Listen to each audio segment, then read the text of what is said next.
Никогаш не одел на училиште. Родителите образуваат дома среќен.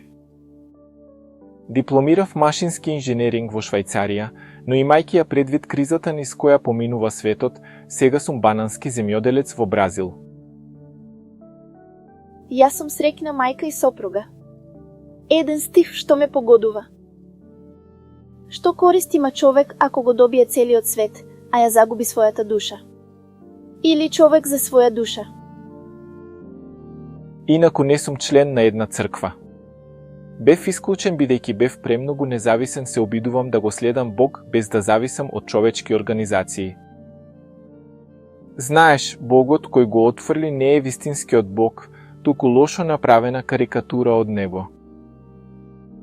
Сатана, ѓаволот, кој еднаш беше ангел на Бог, но беше избркан од небото и кој го владее овој свет, тој го прикажува Бог како произволен, суров, кој вели: послушај ме или ќе те изгорам во оган.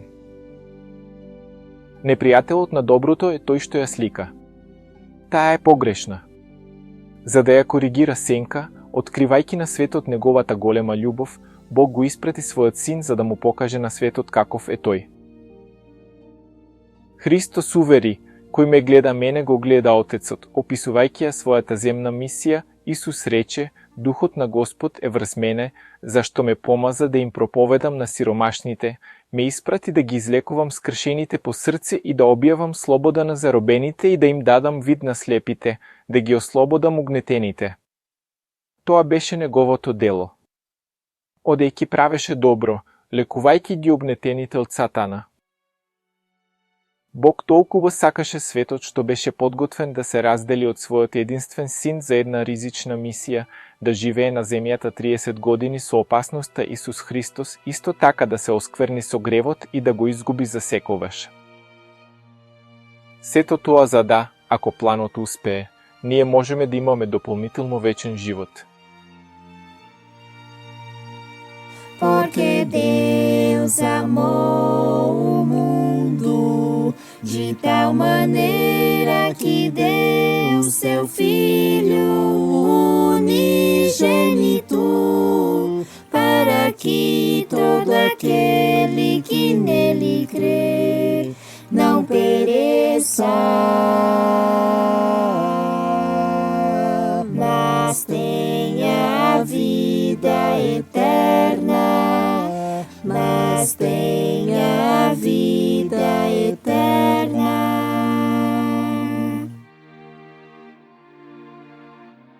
Кога имав 17 години, се прашував: ок, верувам дека Бог постои и дека тој е љубов, но многу религии во светот веруваат во некаква форма на Бог. Можам ли навистина да верувам дека Библијата е зборот на Бог? Можам ли да го изградат мојот живот врз оваа основа? Тогаш открив некои докази дека Библијата е книгата на Бог, погледни со мене. Исполнетите пророштва. Статуата од Даниел 2 ја прорекла сукцесијата на империите и ги опишала, например, пред тие империи да постојат. Исто така предвиде кога ќе дојде Месијата се исполни точно со Исус Христос. Или, например, пророкот Езекијел предвиде дека градот Тир ќе биде уништен и ќе стане место за поставување мрежи во средината на морето. Историски, Тир бил опседнат од Набукодоносор и од Вавилон, а подоцна и од Александар Велики, кој ги користел урнатините на континенталниот град за да изгради премин до градот Остров, исполнувајќи во пророштвото на Езекијел дека градот ќе биде уништен како врв на камен. Уште едно пророштво исполни е уништувањето на Вавилон. Пророците Исаја и Јеремија предвидоа дека градот Вавилон ќе биде уништен и никогаш повеќе нема да биде населен и неговата земја ќе биде опустошена. Вавилон некогаш беше голема империја, падна во рацете на персијците во 539 п.н.е. И крајот опаднала до точка на напуштање, усогласувајќи се со библиските пророштва. Обнова на Ерусалим. Исеја предвидел дека човек по име Кир ќе го издаде декретот за обнова на Ерусалим и неговиот храм, например. Ова пророштво се исполни кога Кир Велики од Персија го освои Вавилон и издаде декрет во 538 КПНЕ, дозволувајќи им на евреите да се вратат во Ерусалим и да го обноват храмот. Уништување на Ерусалим и вториот храм. Исус Христос ја предвиде уништувањето на Ерусалим велејќи дека нема да остане камен врз камен.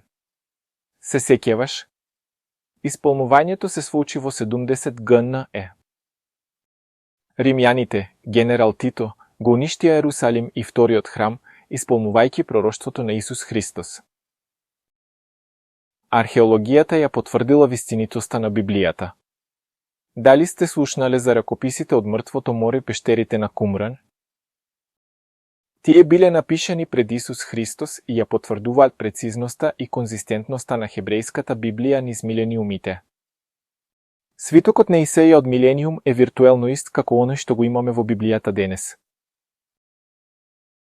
Многу научници веруваат дека Давид е мит и дека никогаш не постоел, додека не беше откриена стелата од Телдан, датирана од Екзвек ПНЕ, која ја спомнува куќата на Давид. Моавскиот камен од 840 ПНЕ е пронајден во Јордан. Овој камен раскажува победите на кралот на Моав над израелците, потврдувајќи го библискиот извештај во втора книги на царевите. Овој камен се однесува на израелскиот бог Јехова 840 ПНЕ. Би можел да представам и други, како каменот на Пилат, списоците за оброци од Вавилон, кои го споменуваат името на кралот на Јуда, цитаделата на Давид и тунелот на Езекиел.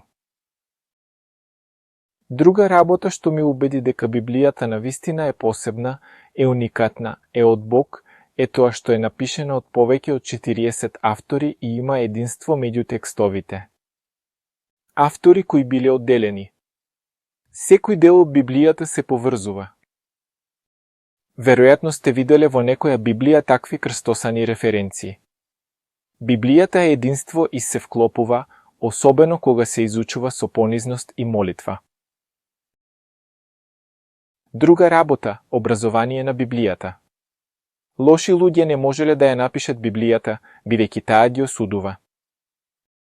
Неговиот стандард е висок, благороден и бара многу, во исто време не ги крие недостатоците на своите херои. Ако Библијата беше бајка за да добие следбеници, ќе ги величеше своите ликови, но не ги покажува отворено недостатоците на најпочитуваните патриарси, пророци и најголемите кралеви. И види ја влијанието на Библијата. Ако Библијата беше обична книга, никогаш немаше да го постигне ефектот што го постигна низ вековите. Таа била и се уште е корисно, прочистувачко и трансформативно влијание. Евреите се сметаат за просперитетни бидејќи ги следат законите на Бог.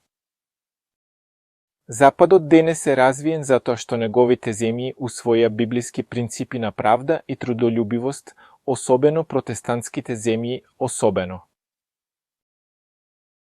Нешто, сведоштвото на Исус Христос за делот од Библијата што веќе постоеше, Стариот Завет. Цитираше писмата. Рече писмото не може да пропадне. Дури и Битие тој го сметаше за вистинита приказна, дека Бог го создал светот за 6 дена, потопот и така натаму. Тој го водеше својот живот според учењата на Стариот Завет и универзалноста на Библијата. Трите најпечатени книги во светот по растечки редослед се овие. Куранот со 800 милиони копии. Црвената книга на Кина 1 милиарда. А Библијата 5 милиарди копии. Тоа е доказ дека оваа книга не може да биде збирка на човечки измислици, туку има нешто надприродно дополнително. И конечно сведоштвото на искуството. Мноштво луѓе го искусиле и сведочат за трансформативната моќ што има Божјото Слово врз животите. Вкусете и видете дека Господ е добар. Знаеш, ние сме толку срекни, придобиските од тоа да се биде христијанин ги надминуваат можните забоби. Искусете исто така едно патување со Создателот. Тој вели, со вечна љубов те засакав, затоа со добрина те привлеков. Дојдете кај мене сите што сте уморни и натоварени, и јас ќе ве одморам кај мене, кај мене. Амин, да го почитуваме овој Бог, да му се покоруваме доброволно од срце. На крајот на краиштата, затоа што Евангелието е силата на Бог за спасение дополнително. Од што сака Бог да нас спаси? Од нашите гревови. На сите кои го примаат, Христос им дава моќ да станат деца на Бог и да престанат да грешат денес и сега, ако верувате. Но што е грев? Зборот на Господ вели дека гревот е прекршување на законот. Ова е единствената дефиниција што ни ја представува Библијата. Гревот одлука да прекрши законот централизира 10 заповеди. Првите покажуваат како ќе ја изразиме нашата љубов кон Бог, а втората табла – љубовта кон ближниот. Потоа, книгите Излез и Левит даваат дополнителни инструкции за секојдневниот живот и исто така за здравието и. За наше добро е задоволство да ја следиме волјата на нашиот Бог, бидејќи неговите закони се праведни и добри. Тоа е како во сообраќајот. Има правило секогаш да се остане на оваа страна од патот и исто така да се застане на црвено светло. Ова не се каприци на гувернерот, туку правила кои служат за наше добро, за да не удриме со автомобилот и да не изгубине. На ист начин, заповедите на Господ се разумни и имаат смисла. Но не можеме да се покоруваме со сили. Би било како да сакаме да во преминеме Атлантскиот океан со веслачки чамец. Треба да го оставиме да умре јасот и да дозволиме Исус Христос да живее и да се покорува во мене. Сега да, тоа е да му дозволиме на Бог да дувне во нас и да го придвижи нашиот брод напред. Плашете се од Бог и дајте му слава. Почитувајте го Господ зашто дојде часот на неговиот суд. Исус Христос скоро ќе се врати. Неговото доаѓање ќе биде со сила и голема слава и секој око ќе го види. Исус рече молњата излегува од исток и се покажува на запад, така ќе биде доаѓањето на Синот човечки. Нашата можност да направиме правилно е овој единствен живот што го имаме. Потоа доаѓа судот. Полицајцот што ги издава казните, не е ли лут на мене? Не е ли истура својата лутина врз мене, дополнително? Не, тоа е за наше добро. На ист начин, Бог ги сака своите суштества. Кога тој ќе го отстрани гревот од светот, ќе мора да ги елиминира и сите што се држат до гревот. Душата што ќе сгреши и не сака спасител, таа многу ќе умре. Грев прекршување на законот да се прекрши една од заповедите на Господ. Исус Христос не дојде да го промени законот, тој го исполни. Исус ги прекрши правилата на човечките измислици, но не изборот на Бог. Тој рече, додека не поминат небото и земјата, ниту едно или точка никогаш нема да помине од законот, никогаш. Соломон напиша бој се од Бог и чувај ги неговите заповеди, зашто тоа е должност на секој човек. Зашто Бог ќе донесе на суд секое дело, дури што е скриено, било добро или лошо, без разлика на се. Има војни и гласини за војни. Животот е толку кревок. Кога ќе го напуштиме овој живот, каков запис ќе оставиме зад нас? Мртвите немаат втора шанса. Зборот на Господ вели, живите знаат дека ќе умрат, но мртвите не знаат ништо. Мртвите немаат втора шанса и тоа е вистина. Во гробот каде што одат, нема дело, ниту проект, ниту знаење, ниту некаква мудрост како што велат на крајот на краиштата. Затоа сега, додека си жив, сакај и почитувај го Бог и секогаш и во секое време и во секој момент дај му слава, бидејќи часот на судот веќе започна. И обожавај го оној кој го направи небото, земјата, морето, изворите на водите. Ован подсетува на 4-та заповед. Сети се на саботниот ден за да го осветиш. 6 дена ќе работиш и ќе ги вршиш сите твои дела, но 7-миот ден е денот на Јехова, твојот Бог, например, и така натаму. Нема да правиш никаква работа на него. Зашто во 6 дена Јехова ги создаде небесата, земјата, морето и што е во нив, а на 7-миот ден се одмори. Затоа Јехова го благослови и го направи свет. Дали знаевте дека Сатана ѓаволот некогаш бил ангел светлината небото? Но гордоста и зависта го завладеа неговото срце и почна да ја мрази законот на Бог, да има одбивност кон неговите заповеди. Тврдел дека ангелите не им е потребен тој закон. Кога Адам и Ева сгрешија, му го предадоа владеењето на светот на ѓаволот. Денес ѓаволот има главно влијание врз овој свет и е одговорен за многу беда и уништување. Бог толерира за некое време за да му покаже на универзумот резултат на алтернативна влада која не ги почитува неговите закони. Бог чека додека злото не се разоткрие со своите собствени дела.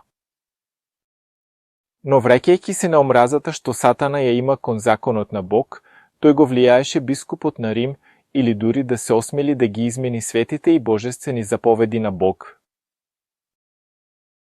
Христијаните до 4-тиот век го чуваа саботата, 7-миот ден, а не неделата. Ист ден што го чуваат и евреите до денес. Исус Христос самиот рече: молете се за пробонството да не се случи во сабота. Тоа би било многу по воскресението на Исус Христос. Дали сте размислувале ако во компанијата каде што работите, група вработени кажат: ние сакаме секоја среда да биде слободна? Зарем би било предизвик за авторитетот директорите? Така би било. Така, римскиот бискуп одлучи дека денот за одмор ќе се промени од сабота, 7-миот ден, на недела, првиот ден од неделата, и го користеше како изговор фактот дека Исус Христос воскреснал на првиот ден или рекоа: тоа не е важно кога е. Покрај тоа, за христијаните во Рим, саботата ги подсетуваше на евреите кои беа омразени. Така, за некое време и саботата и неделата беа истовремено чувани како свети. Но со текот на годините, саботата беше с повеќе лошо гледана и зборувана, бидејќи беше ден на ограничување. Не можеш да правиш ова. А неделата беше ден на радост. Така, ден добиваше популарност. Тоа се случи во 4-тиот век. Исто така, беше отстранета 2-та заповед, која вели да не се прават слики од скулптура. И за да го задржи убавиот број од 10 заповеди, папата ја подели 10-та заповед на 2. Но законот на Господ е совршен, Псалм 19, секоја промена е навреда за небото. Самата природа го чувствува ефектот од кршењето законот од оние што ја уништуваат земјата. Пророкот Исаја вели: земјата тагува и се суши, светот слабее и се суши, слабеат највисоките од народот на земјата. Сушност, земјата е загадена поради своите жители, бидејќи ги прекршуваат законите, ги менуваат статутите и го кршат вечниот завет, и поради тоа. Го гледаш ли причината за уништување, за климатски промени, проклетства, нели? Навистина е дека се оддалечува од законот на Бог и тоа е многу важно да се разбере и да се почитува. 7-миот ден саботата е денот на Господ, најдобар ден од неделата, ден на семејството. Дури и ако ја изгубиме работата, со тоа ќе покажеме дека го сакаме Бог со сето наше срце. Дали би бил подготвен да ја изгубиш својата работа, за да го спасиш животот на личноста која најмногу ја сакаш на земјата? Тогаш, тоа е термометар дали навистина го сакаме Бог. Нашиот Создател и Творец вели вака: дури и ако мајка заборави на своето дете, јас сепак вечно нема да те заборавам тебе, драгоцено дете. Како ние да не го сакаме таков Бог, запомни. Кога ќе се предадеш на таа љубов, кога твоето его ќе биде скршено како одговор на таа љубов и ќе почнеш да покажуваш доброволна послушност, ќе можеш да бидеш прочистен од твоите гревови, крстен со потопување, што символизира смрт за светот и прифаќање на животот што го дава таткото и конечно на крајот на патот. Тој го направи овој извор на вода да не прочисти, да не измиеме од секоја нечистотија. Едно малечко сираче, валкано и со лош мирис, беше посвоено од едно богато семејство. Таа доби многу миризлив сапун, ново пешкирче, убаво капење и чиста, свежа облека. Но што ако детето одбие да се бања или да ги соблече своите стари алишта? Значи, за да влеземе во царството на небото, треба да прифатиме одредени услови. Кој ги прикрива своите престапи никогаш нема да напредува, но кој ги исповеда и ги напушта ќе добие голема дополнителна милост. Да го оставиме на оваа страница оваа најубавата и прекрасна и многу информативна книга, која покажува чекор по чекор во конверзијата, како да имаме личен однос со небесниот татко. Денес, ако ја слушнеш гласот на таткото, не востврднувај своето срце, те молам.